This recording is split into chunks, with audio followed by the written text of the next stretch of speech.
You may not have heard of it, but some say Bilderberg is secretly trying to take over the world. We're trying to find out why some of the biggest names in business and politics are currently meeting very discreetly. Kind of said you were going to Bilderberg to see if it existed. Let me ask you now, does it exist? Oh, yeah. Yeah. 100. I mean, do those police? 100,000%. Do those police exist that took you to jail? Well, yeah. I'm calling from the police station. You know how many times I've been in a police station in my life? Twice. Both days here at Bilderberg. You know, I've never been arrested. I've never had a crossword with a policeman. And plus, you guys had 9/11 as well to fall back on and to remind you of how real this new world order really is. Well, President Obama sees himself as a citizen of the world. No coincidence that in Africa, out of the 30 wars, 32 wars taking place on the continent, 32 wars are energy wars, and the epicenter of all these wars is Sudan, and the epicenter of Sudan is Darfur. So in the United States, or all these groups talking about Save Darfur, that's just, you know, facade for what is really, really going on. The Bilderberg Group is meeting in... The elite of the world, and that's you, have been waging war on the people, waging war on any free populations, attempting to create your world government, a monopoly of thought, a monopoly of science, a monopoly of finance. You are destroying this species. According to the Financial Times, which says a group of powerful men and women will debate the future of the world. So there's been a lot of resistance, and the Bilderberg boys, the grumpy old men, because they're far behind on their effort to take over the world. Is this the most security you've ever seen for Bilderberg? And is Tim Geithner there? And Harrods, Times of London, they're all admitting it's world government. They have validated everything we've ever said. Stay with it. Again, the Bilderberg is aristocracy of purpose. They're not the only organization. They work hand in glove with the Trilateral Commission, the Council on Foreign Relations. They work together with International Monetary Fund, World Bank, European Central Bank. It's the money elite working on ways to control the population in the age of peak oil. I asked John Ronson, who has written about Bilderberg, what it really is. Bilderberg is a meeting of powerful centrist industrialists and politicians. They always meet in secret once a year. Jim, are you saying this is the most, in 30 plus years covering this, the most security you've ever seen? Yes. Okay. It goes for blocks and blocks up and down the road. And then we have a London Guardian reporter just walking on the beach sidewalk, he says, and they run over with machine guns and throw him in a police car. Yes, they did, and as I said before, that's happened to a large number of media types out there yesterday and today. But you should know that as you attempt to set up your world government, you're facing greater and greater problems. Your agenda is faltering. Free humans everywhere know what you're doing. The people have woken up to what you're doing. Again, it's the aristocracy of purpose. Two groups of people for the last 54 years, and over the course of history for the last 500 years, been working towards a goal of destroying the concept of nation states, destroying constitutions, subjugating the human race. And again, it's not a conspiracy. If you may, it is a systemic conspiracy. But there's a very, very clear-cut and easily identifiable system in place that puts all of these elements, from media control to government control to energy control, together into one apparatus, working together effectively towards its final goal, which is, you know, global control. The fabled shadowy cabal that secretly rules the world. You seek to feed on your own species. You're an upper predator class that is trying to engineer us and dumb us down so we're more easily fed upon. You will and you are failing now. Your new world order will fall. Humanity will defeat you. The answer to 1984 is 1776.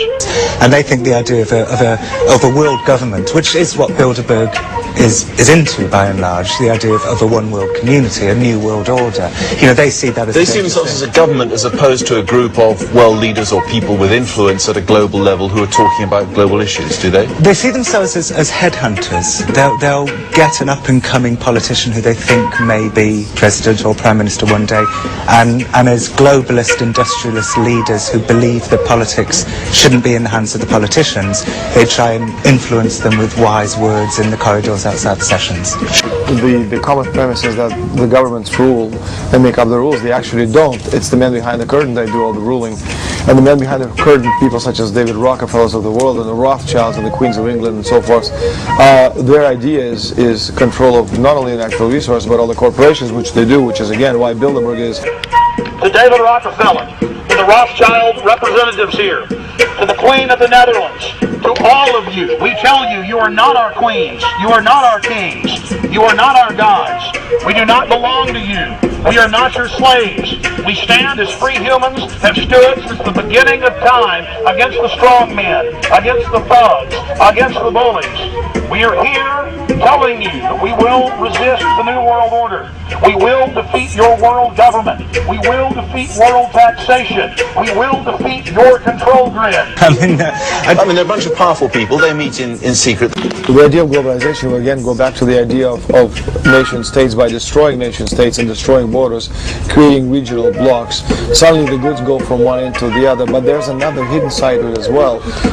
A systemic conspiracy. We have the governments, we have the private entities, corporations, all run by the same people, who shareholders are members of the same elites and the same organizations working together. If you can take away, such as in the case in Ontario, something which belongs to the country and take it and put it in the private hands, you suddenly control the energy supply. So no matter how you look at the whole thing, the end game is oil, the end game is energy. If we don't have energy, money ultimately loses its value in every sense of the word.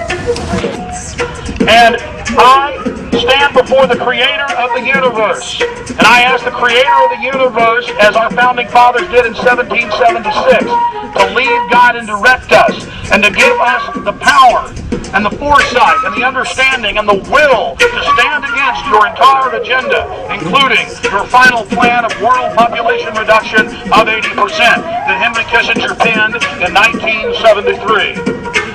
We stand here as free human beings that love our families, that want to control our own destinies. I know that you have the excuses that you claim you have to have world government to stop world war, but in truth, architects of World War II are sitting in your building right now, like Queen Beatrix, her late husband, SS officer. We are here simply trying to defend liberty. You have threatened us. You have threatened our countries. You have threatened our sovereignty. You have threatened our livelihoods. Your world government and your own statements and your own policy reports are detrimental to the average man, woman, and child. You have more power and more money than you could ever spend. You own the central banks that print the money. Why then do you continue to try to dehumanize us? Why do you put mercury in the vaccines? Sodium fluoride in the water? Why? Why do you put cancer viruses in the vaccines? Why have you used depleted uranium now in 4 separate nations? The equivalent of 44,000 A-bombs of uranium now in the atmosphere. Why are you doing this? Why are you so dark? Why are you so destructive? Why are you destroying your own future? You're arrogant. You have the sickness that elites have had throughout history in their literal and, in some cases, figurative ivory towers. You believe that you're invincible. You are your own greatest enemy. You are an enemy of humanity and the human experience and everything that we are and everything that we could be. You are threatened by the dynamic human free spirit. You are monopoly men. You monopolize the economic system. You try to monopolize the spiritual systems because you're threatened by independent middle classes developing their own industries that you believe will threaten your monopoly of control and power. We here, the free peoples of earth, stand against you and your wickedness. The numbers are growing every day. Millions of people every day wake up to what you're doing. They understand your program of control and they will resist it. I don't think I'm being self-righteous at all in saying that I think it's important that I'm here. I think it's important that Jim Tucker's here. It's important that, you know, the guy I just spoke to from Romania is here. It's important that Bernie, who went out on the boat to try and get near to take photographs of them from the sea, is here. I think it's all important on the boat, but he said they didn't get within 3 miles before the Greek Navy came along and turned the boat around. So now you can't even get out in the public harbor. I mean, now you can't even go out in the public harbor. It's like the gods have landed, that's the end of it. What's fascinating is that here's a situation where the people out in the boat are being turned away by the Greek Navy from approaching within 3 miles of a hotel, and it's still not being reported on. And it's this. I don't quite understand. I'm going to come away from this conference with that one question foremost in my mind. I don't understand why it's not being talked about in the press. You put Bilderberg into Google News, and it's prisonplanet.com, Prison Planet, The Guardian, Prison Planet, that one article in the Times, and that's about it. And that's depressing. Is that the best that we can do? Is that the best reporting that we can put together as a globe? Jesus, it's pathetic. See, the media's denied all this existed until about 6-7 years ago. Now they go, okay, they want world government. And they've had Mom Biot of your own paper come out and say, yeah, we need world government. He said that yesterday. And, that's kind of where this goes. But then other reporters said this didn't exist all these years. They don't want to admit they're wrong. So it is pressure with the Financial Times of London, owned by Bilderberg Group, remember Mr. Wolf, with the Wall Street Journal and stuff with News Corp.